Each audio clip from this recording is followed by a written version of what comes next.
भद्रक जिला अंतर्गत चारिघरिया ठारे पतंजलि योग केन्द्र रामकृष्ण आश्रम योग प्रशिक्षण शिविर बहु धूमधाम अनुष्ठित हो आसुअछि। आजिर समाज रे अधिकांश लोके दैनंदिन वृत्ति रे बहु व्यस्त थांती। उत्तम शरीर सुस्थ और निरोग रहिया पई योग और प्राणायाम निहाती आवश्यक।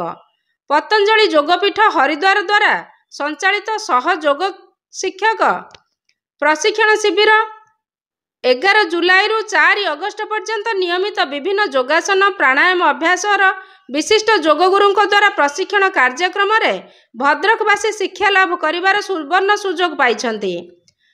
जिला प्रभारी प्रताप कुमार पट्टनायक, महिला प्रभारी अर्पिता महांती, प्रभारी सुरेंद्र कुमार दास, सस्मिता दास, संजुक्ता दास योगगुरु चिन्मय कुमार जेना, रमाकांत पाणिग्राही, सुरेंद्र प्रसाद दास, पतंजलि योग समिति, भारत स्वाभिमान न्यास महिला पतंजलि योग समिति, किसान सेवा समिति, युव भारत एही शिविर को सहयोग प्रदान करथिले। ब्यूरो न्यूज स्वाभिमान ओडिशा। आज पवित्र गुरु पूर्णिमा।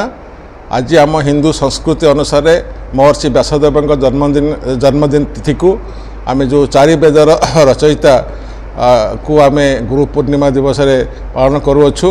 भद्रक जिला पतंजलि परिवार तरफ आज गुरु पूर्णिमा उपलक्षे एक यज्ञर आयोजन करा जायथिला, ता समापन होइछि।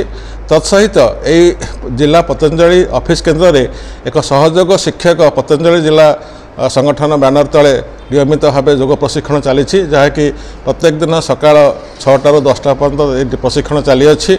यह द्वारा आम सहयोग शिक्षक निर्माण करी समाज को एक सुस्थ सबल सामर्थ्यवान करने आम मान समस्त परम पूज्य गुरु स्वामी रामदेव जी निर्देश क्रमे आज आम यू कार्यक्रम करुअछु।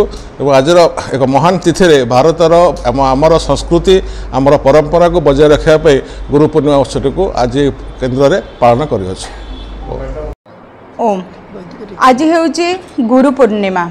गु अर्थ अंधार एवं रु होउची आलोक। जे हमको अंधार रु आलोक आड़ को नियंती से ही होउचंती हमर प्रकृत गुरु। गुरु हमको तथ्य ज्ञान प्रदान करती एवं तत्व ज्ञान मध्य प्रदान करती। एवं तत्व ज्ञान हेउची जे आत्मा सहित परमात्मा सहित संबंध एवं आमको निज जीवन दर्शन उपरे चलई नेबा।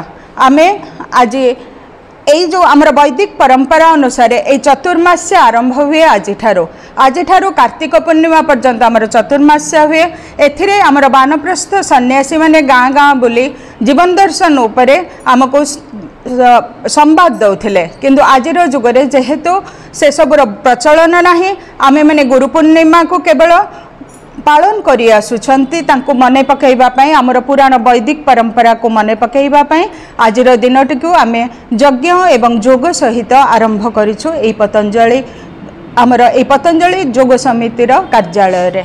ओ पवित्र गुरु पूर्णिमा श्री स्वामीजी एवं बालकृष्ण सूक्ष्म स्थिति को नमन करुछि।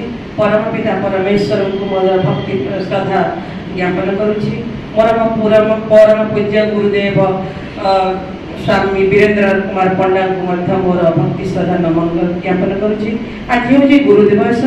आज हूँ महर्षि व्यासदेव जन्मदिन। से जन्मदिन जन्म ख्रीष्टपूर्व 3000 वर्ष पूर्व होता। सी आमको ऋग्वेद, यजुर्वेद, सामवेद, अथर्ववेद 4 वेदर प्रकाश ज्ञान ज्ञापन देते। तेणु मनीष समाज सृष्टि दिन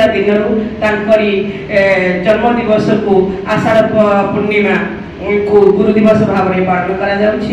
गुरुर अर्थ बहुत महान। सब गुरु भितर गुरु गुरुनाम गुरु से परम पिता परमेश्वर। तेणु सी थे सर्वप्रथम गुरु। आउ जो आम गुरु दिवस शिक्षक दिवस बा टीचर डे पालन करुचे सी होती गुरु। माँ भी सर्वप्रथम गुरु। माँ आमको ये पिता माता भाई भौणी संबंध विषय ज्ञान दे था। माँ आमर जो गुरु रही जो शिक्षक समाज रहिले सी आमको समाजर विभिन्न तथ्य सी आमको प्रदान करिथांती किंतु गुरु जे कि आमको आध्यात्मिक चेतना रो दिव्य चेतना को ले जाती प्रकृत आत्मा परमात्मा किए से तत्व से जो आत्मदर्शन ज्ञान जे देथांती जे अंधकार रो प्रकाश को नहीं थांती से होचंती प्रकृत गुरु से थिले व्यासदेव से भी आमर जो तत्व गुरु से गुरु दिवस को आज आम पालन करूछु एवं से गुरुकर जो ताकर जो वार्ता आम प्रति रही समाज प्रति आम आज निश्चित भाव में व्रत नबू शपथ नेउछु जे समाज कल्याण पाई आम आमर जीवन को उत्सर्ग करिबो आम भितरे थिबा जो दिव्य ज्योति ज्ञान को समाज कल्याण रे विनियोग करिबो ओम।